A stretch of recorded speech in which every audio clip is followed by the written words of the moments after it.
मेरा यहाँ से निकलना नामुमकिन है तो क्या कर लेगा वे। নূতন বছরের শুরুতে এবছরের সবথেকে বড় সিনেমা, আবার ভারতের সবথেকে বড় স্টারের সিনেমা দ্য রাজা সাব আজকে 9 জানুয়ারি মুক্তি পেল। এই সিনেমাটা দেখার পরে কি প্রতিক্রিয়া সেটাই আপনাদের কাছে তুলে ধরতে এসেছি। প্রথমে ছোট্ট করে এই সিনেমাটার গল্পটা যদি ছুঁয়ে যেতে হয় তাহলে বলতে হবে প্রভাস মানে রাজা সাব তার দিদিমার সাথে থাকতো, বলা ভালো ঠাকুমার সাথে থাকতো। সেই ঠাকুমাকে নিয়েই তার সংসার, তার বাবা মাও জীবিত নেই। কিন্তু ঠাকুমা সমস্ত কিছু ভুলে গেলেও একটি কথা ভোলেন না, সেটা হচ্ছে তার স্বামীর কথা। তার স্বামী কোনো না কোনো দিন ফিরে আসবেন এবং তার কোনো খোঁজ খবর কেন পাওয়া যাচ্ছে না সেই কারণে তার নাতি বা প্রভাস বা রাজা সাহেবকে বারবার তাকে দায়ীও করেন যে তুই আমায় খুঁজে এনে দে, আমার স্বামী কোথায়। আর এই চাপে পড়ে প্রভাস অনেকটা বিরক্ত হয়ে থাকে। আর এই সিনেমাতে ওই ঠাকুরদার চরিত্রে অভিনয় করেছেন সঞ্জয় দত্ত। সিনেমাটির মধ্যে তিনটি নায়িকা রয়েছে। আর যেটা ভালো লাগার মতো বিষয় সেটা হচ্ছে বোমান ইরানি রয়েছেন।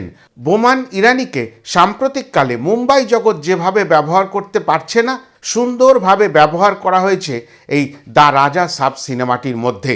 এবার ওই ঠাকুরদা বা সঞ্জয় দত্তকে খুঁজবার জন্যই প্রভাসের জার্নি। এই সম্পূর্ণ জার্নিটাই মূলত আমাদের 3 ঘন্টা 3 মিনিট ধরে দেখতে হবে।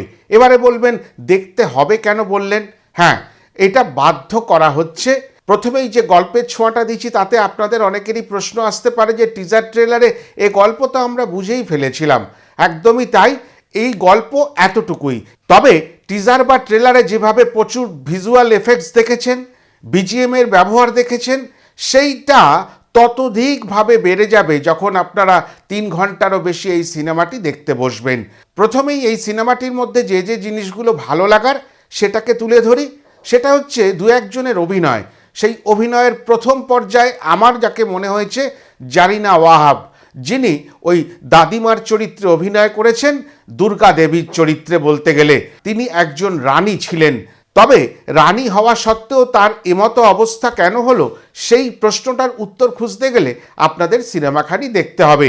আর পাশাপাশি বোমান ইরানি যেভাবে অভিনয় করেছেন, সামান্য কিছু দৃশ্যে তাকে পাবেন, ভালো লাগা কাজ করবে। রয়েছেন ডার্লিং প্রভাস, তাকে নিয়ে উন্মাদনা ছিল যবে থেকে সিনেমাটির অ্যানাউন্সমেন্ট এসছে। বহুদিন পরে প্রভাসকে বড় পর্দায় দেখে তার যে ভক্তকুল তারা যে উন্মাদ হবেন সেটা নিয়ে দ্বিতীয়বার ভাবার কিছু নেই। তবে একটা কথা ঠিক, প্রভাসের চরিত্রের সঙ্গে যে যে এলিমেন্টগুলো বা যতগুলো শেড তুলে ধরা হয়েছে প্রত্যেকটি কিন্তু কাজ করেনি। আর এখানেই আমি বলবো পরিচালক হিসাবে মারুথি যে সম্পূর্ণভাবে প্রকৃষ্টতর উদাহরণ তুলে ধরতে পেরেছেন সেরকমটা কিন্তু নয়। আর পাশাপাশি এস থামানের মিউজিক সেটাও আমার খুব একটা পছন্দসই হয়নি। বিজিএম বড় লাউড, অপ্রয়োজনীয় বিজিএম ভরে ভরে রয়েছে। আর সব থেকে বড় কথা যে এই সিনেমাটা যে 3টে জনরাকে ডিমান্ড করেছিল, প্রথমে হচ্ছে কমেডি, দ্বিতীয় হচ্ছে হরর, আর তৃতীয় হচ্ছে রোম্যান্টিক। কমেডি ম্যাক্সিমাম জায়গায় কাজ করেনি। কালকির মতন সিনেমাতে যেভাবে প্রভাসকে শুরুতেই কমেডি করতে দেখে বেখাপ্পা লেগেছিল, ঠিক একইভাবে এই সিনেমায় বেশ কিছু দৃশ্যে কমেডি করবার সময় প্রভাসকে বেখাপ্পাই মনে হবে। এরপরে আসছে হরর জনরার প্রশ্নে। হরর জনরার প্রশ্ন যদি তোলেন তাহলে একটা কথা বলা যাবে, যারা দেখতে ভালোবাসেন থ্রিলার, হরর, এই ধরনের সামান্য অ্যাকশান থাকবে, এই সমস্ত এলিমেন্টগুলো নিয়ে যারা সিনেমা দেখতে ভালোবাসেন তাদের জন্য বলবো ওয়ান টাইম ওয়াচ। যারা সিনেমাটাকে মজা করে দেখবেন বন্ধু বান্ধবের সাথে, পরিবারের সাথে, ছোট ছোট বাচ্চাদের নিয়ে, তাদের জন্য ঠিক আছে। কিন্তু এই সিনেমার খুব যে বড় গুরুত্ব খুঁজে পাবেন, প্রাসঙ্গিকতা খুঁজে পাবেন তা কিন্তু আমি কথা দিতে পারছি না। কেননা এটা ব্যক্তি বিশেষের ওপর নির্ভর করে, কারো ভালো লাগতেই পারে, আমার যদি নাও ভালো লাগতে পারে, অন্যদের যে ভালো লাগবে না এরকমটা নয়। সিনেমাটা দেখার প্রয়োজন আছে, দেখে আপনারা বিচার করবেন, তারপরে রিভিউর সাথে মিলিয়ে দেখবেন। অভিনয়ের কথা যখন আসছিলাম, এই ধরনের কমার্শিয়াল সিনেমায় অ্যান্টাগনিস্ট আর প্রোটাগনিস্টের দুজনের অভিনয়ের প্রশ্নই পাশাপাশি চলে আসে। প্রোটাগনিস্টের চরিত্রে প্রভাস, এটা পরিষ্কার, কিন্তু অ্যান্টাগনিস্টের চরিত্রে কিন্তু এখানে ঠাকুরদাদার যে চরিত্র সেটা সঞ্জয় দত্তের। এবং এই সঞ্জয় দত্তের চরিত্র যা অভিনয় সেই অভিনয় কিন্তু সেইভাবে ফুটে ওঠেনি। কিছু কিছু জায়গায় সঞ্জয় দত্তকে, বিশেষ করে শেষের দিকে সঞ্জয় দত্তকে মনে হচ্ছে জোর করে অভিনয় করানো হচ্ছে।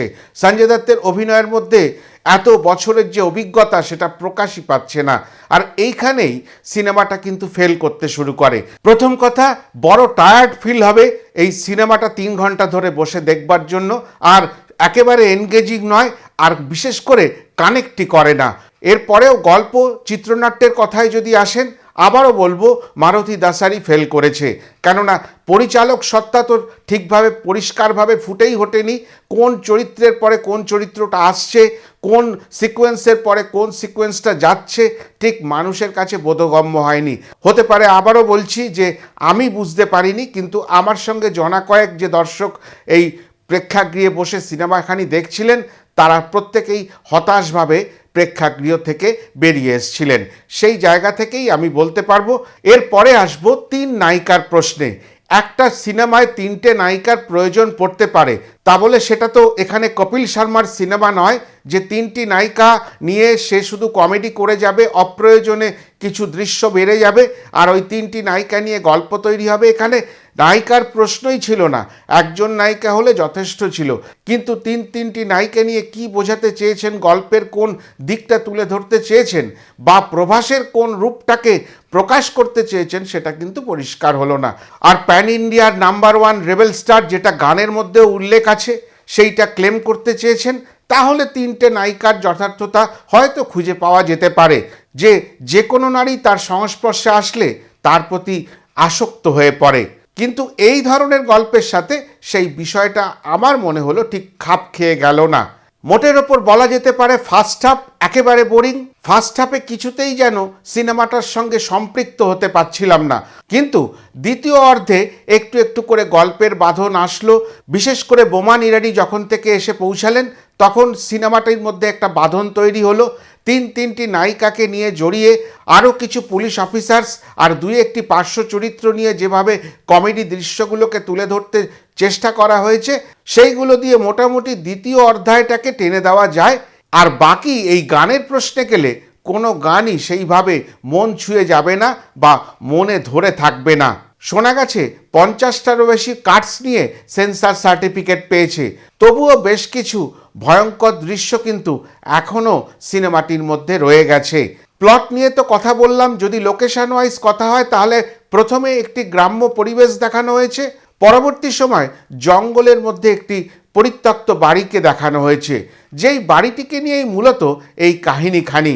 আর এর আগে আরেকটি লোকেশন তুলে ধরা হয়েছে, সেটা হচ্ছে ওই দুর্গাদেবীর যে সাম্রাজ্য ছিল। এই 3টি লোকেশনের মধ্যেই মূলত এই সিনেমাটি সীমাবদ্ধ। তবে এই সিনেমার মধ্যে প্যারালাল ওয়ার্ল্ডের একটা প্রশ্ন এসছে, যেটা নিয়ে সারা পৃথিবীতে বিভিন্ন চর্চা চলছে। এছাড়াও আমাদের দক্ষিণের ফিল্ম ইন্ডাস্ট্রি যেটাকে বিশ্বাস করেন, যেটাকে ফলো করেন প্রত্যেকটি সিনেমার মধ্য দিয়ে, যেটা হচ্ছে আমাদের শাস্ত্র চর্চা। সেখানে আমাদের যোগশাস্ত্রের 7টি চক্রের উল্লেখ কিন্তু এই সিনেমার মধ্যে আপনারা পাবেন। একটি জায়গায় মানবদেহের এই 7 চক্রের ব্যাখ্যা তুলে ধরা হয়েছে। সেখানে যারা এই বিষয়গুলি নিয়ে চর্চা করেন তাদের ভালো লাগা কাজ করতে পারে। একজন অ্যালজাইমার পেশেন্টের যে সমস্যা, সেই বিষয়টা বিশেষ করে তুলে ধরা হয়েছে এবং এই অ্যালজাইমার পেশেন্ট হিসাবে জারিনা ওয়াহাবকে তুলে ধরা হয়েছে। তিনি গল্পের শুরুতে যেভাবে ভুলে যাওয়া দিয়ে শুরু করেছিলেন, আবার একেবারে শেষে সমস্ত কিছু ভুলে গিয়ে গল্পের অবসান করলেন। তবে ক্লাইম্যাক্স দৃশ্যে এসে জানা গেল এই সিনেমার প্রিকুয়েলও আসতে চলেছে, যেটা রাজা সাহেব দ্য সার্কাস বলে 1935-এর ঘটনার ওপরে আধারিত কোনো একটি সিনেমা। এবং এই সিনেমার আভাস হিসাবে আমরা ডার্লিং প্রভাসকে জোকার সাজে এক ঝলকের জন্য দেখতে পাবো। এতটাই বলার ছিল। যারা ভিডিওখানি দেখলেন সম্পূর্ণ, তারা লাইক, কমেন্ট, শেয়ার করে দেওয়ার চেষ্টা করবেন, কমেন্ট করবেন, কেমন লাগলো, ভালো লাগলেও করবেন, খারাপ লাগলেও করবেন। যারা চ্যানেলটি সাবস্ক্রাইব করেননি তারা নিশ্চয়ই করে সাবস্ক্রাইব করে নেবেন। আর যারা ফেসবুক পেজে এই ভিডিওখানি দেখছেন তারা নিশ্চয়ই করে পেজটিকে ফলো করে আমার পাশে থাকবেন। আবার নতুন কোনো সময় নতুন কোনো ভিডিও নিয়ে ফিরে আসব। ততক্ষণের জন্য নমস্কার।